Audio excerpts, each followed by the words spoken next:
आकाशवाणी गोरखपुर से भोजपुरी समाचार।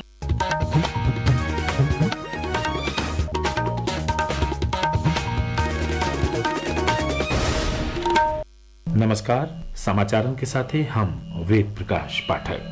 प्रधानमंत्री नरेंद्र मोदी आज भी नहीं ग्रेटर नोएडा में उत्तर प्रदेश अंतर्राष्ट्रीय व्यापार प्रदर्शनी का उद्घाटन करेंगे। इस मौका पर वहां के अपने संबोधन में कहने की वैश्विक व्यवधान और अनिश्चितता के बावजूद भारत का लगातार विकास हो रहा बा। ये व्यवधान देश के विचलित नहीं करेला, बल्कि यह परिस्थितियों से नया दिशा और मौका मिलेला। प्रधानमंत्री कहना कि देश के आत्मनिर्भर बने के होई। हम चिप से शिप तक भारत में बनाना चाहते हैं और इसलिए आपकी ईज ऑफ डूइंग बिजनेस के लिए हम लगातार काम कर रहे हैं। सरकार ने 40,000 से ज्यादा कंप्लायंस खत्म किए हैं। जिन छोटी छोटी गलतियों पर आपके खिलाफ केस होता था, ऐसे सैकड़ों नियम उनको सरकार ने डीक्रिमिनलाइज कर चुकी है। प्रधानमंत्री अपने संबोधन में जीएसटी सुधारों का जिक्र कैने। वहां के कहने कि ये सुधार जीएसटी पंजीकरण के सरल बनाई, कर विवादन के कम करी और एमएसएमई बदे रिफंड में तेजी ले आई, जैसे हर क्षेत्र में लाभ हुई।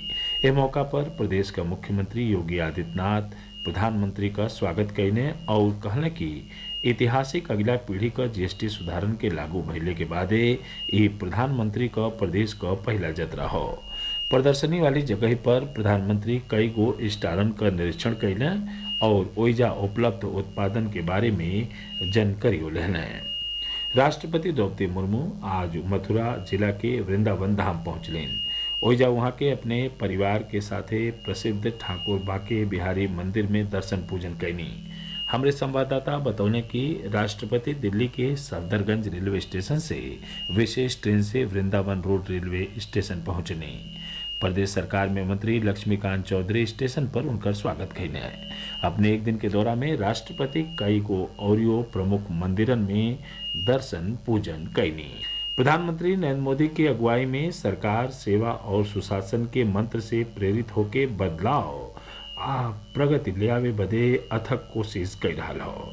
आज वह विशेष श्रृंखला सेवा पर्व में हमने के आप लोग इनके बता रहे हैं कि कैसे मोदी सरकार रक्षा उत्पादन के मजबूत कैले हो, जैसे भारत आत्मनिर्भर बनल और वैश्विक रक्षा बाजार में वो एगो उभरत शक्ति बन गई बा।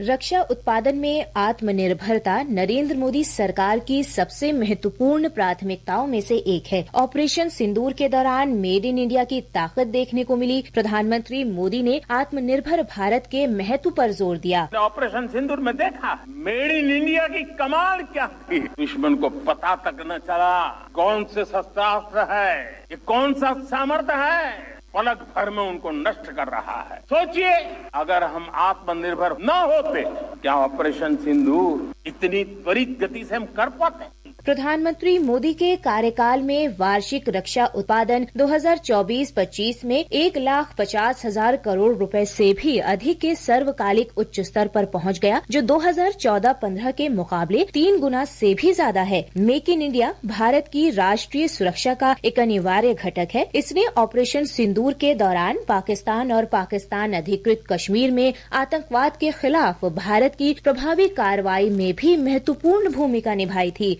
आनंद की रिपोर्ट के साथ समाचार कक्ष से सरफिरोजी।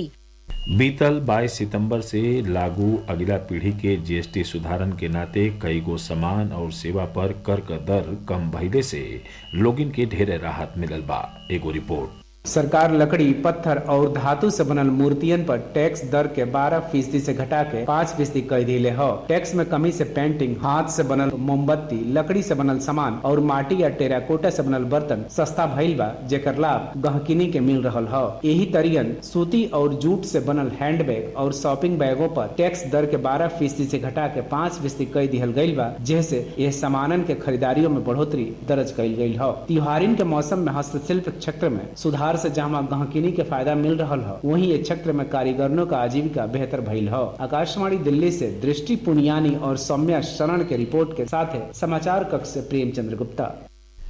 स्वच्छता ही सेवा अभियान 2025 के तहत बनारस का power grid corporation of India limited उपकेंद्र में आज अधिकारी या कर्मचारी लोग 1 घंटा श्रमदान कैले। ए दौरान साफ सफाई के सतही लोग इनके सिंगल यूज प्लास्टिक का प्रयोग बंद करे बदे जागरूको कैल गए। समाचार पूरा भइल। नमस्कार।